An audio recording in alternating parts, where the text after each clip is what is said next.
जैसा कि आप देख रहे हैं कि ये 200 हेक्टेयर की झील है। विगत वर्ष इस पर प्रभावी कार्रवाई करके इस पर जो कृषि कब्जा था उसको कृषि कब्जा मुक्त करा दिया गया था। उस पर पुनः अगल बगल के लोगों के द्वारा इंक्रोचमेंट किया जा रहा था। आज उस कब्जे को हटा दिया गया। जहाँ तक इस मजार का प्रश्न है तो इसके विरुद्ध मेरे न्यायालय में धारा 67 के अंतर्गत कार्रवाई की गई थी, परंतु जिस व्यक्ति के विरुद्ध वह कार्रवाई प्रस्तुत की गई थी उस व्यक्ति की मृत्यु हो जाने के कारण धारा 67 की वह कार्रवाई ड्रॉप कर दी गई थी। इसके पश्चात लेखपाल ने अज्ञात के विरुद्ध इसके विरुद्ध मेरे न्यायालय में वाद योजित किया था, परंतु इस ग्राम प्रधान इत्यादि लोगों को सूचित करने के बावजूद किसी भी व्यक्ति ने उस वाद में आपत्ति नहीं प्रस्तुत की। इसलिए इसको धारा 67 की आज कार्रवाई में आज बेदखली का आदेश पारित किया गया है। और चूंकि यह अज्ञात के विरुद्ध है इसलिए इसमें किसी व्यक्ति को सुनवाई करने का अवसर हमारे न्यायालय से भरपूर दिया गया, परंतु किसी व्यक्ति ने आपत्ति प्रस्तुत नहीं की। इसलिए अपीली न्यायालय के आदेश का इंतजार करने का कोई औचित्य नहीं था। और इकोलॉजिकल बैलेंस के लिए यह झील सर्वाधिक उपयोगी है और जिलाधिकारी महोदय के निर्देशानुसार इस झील का सौंदर्यीकरण कराते हुए इस झील में वाटर लेवल पर्याप्त सुरक्षित रखा जाएगा। आज उसी के क्रम में ये कार्रवाई की जा रही है।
जैसा कि आप देख रहे हैं कि ये 200 हेक्टेयर की झील है।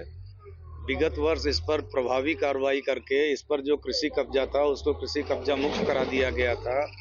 उस पर पुनः अगल बगल के लोगों के द्वारा इंक्रोचमेंट किया जा रहा था। आज उस कब्जे को हटा दिया गया। जहाँ तक इस मजार का प्रश्न है तो इसके विरुद्ध मेरे न्यायालय में धारा 67 के अंतर्गत कार्रवाई की गई थी, परंतु जिस व्यक्ति के विरुद्ध वह कार्रवाई प्रस्तुत की गई थी उस व्यक्ति की मृत्यु हो जाने के कारण धारा 67 की वह कार्रवाई ड्रॉप कर दी गई थी।